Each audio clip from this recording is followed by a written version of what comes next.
বন্ধুরা, দারুণ টেস্টি একটি বাটা মাছের ঝাল রেসিপি নিয়ে এলাম। খেতে দারুণ লাগে, অবশ্যই ট্রাই করুন। নিয়ে নিলাম বাটা মাছ ধুয়ে পরিষ্কার করে। এবার মশলা করব। পেঁয়াজ, কাঁচা লঙ্কা, টমেটো নিয়ে নিচ্ছি, বেটে নেব। কাশ্মীরি লঙ্কা গুঁড়ো, নুন, হলুদ, সামান্য একটু আদা বাটা দেবো।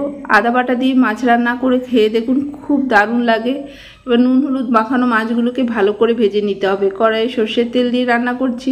ভালো করে মাছগুলোকে আমি উল্টে পাল্টে কড়া করে ভেজে নেব। আপনারা ইচ্ছা হলে হালকা করে ভাজতে পারেন। কড়া করে সমস্ত মাছগুলোকে ভেজে তুলে নেব।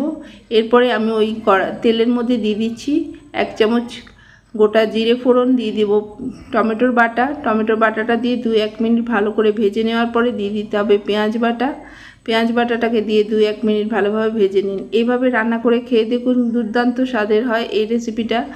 স্বাদ মতো নুন, হলুদ, কাশ্মীরি লঙ্কার গুঁড়ো দিয়ে মিক্সির বাটিটা ধুয়ে কিছুটা জল দিয়ে দিলাম। দিয়ে ভালো করে মশলাটা কিছুক্ষণ কষিয়ে নেওয়ার পরে সামান্য একটু আদা বাটা ও কাঁচা লঙ্কা বাটা দিয়ে দিলাম। দিয়ে এটাকে অল্প অল্প জল দিয়ে খুব ভালো করে কষিয়ে নিতে হবে।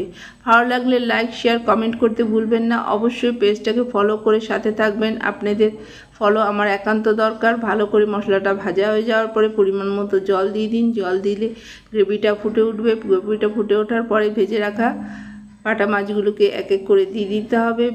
দিয়ে তার উপরে দিয়ে দিন ধনেপাতা ছড়িয়ে দিন। দিয়ে 3 থেকে 4 মিনিট হাই ফ্লেমে ভালো করে ফুটিয়ে নিলে রেডি হয়ে যাবে বাটা মাছের ঝাল রেসিপি। অবশ্যই ট্রাই করুন, খেতে দারুণ লাগে। আদা বাটাটা দেওয়ার পরে মাছের গ্রেভির স্বাদটা যে কীরকম পরিবর্তন হয়ে যাচ্ছে আপনারা একবার খেলেই বুঝবেন। খুব দুর্দান্ত স্বাদের রেসিপি।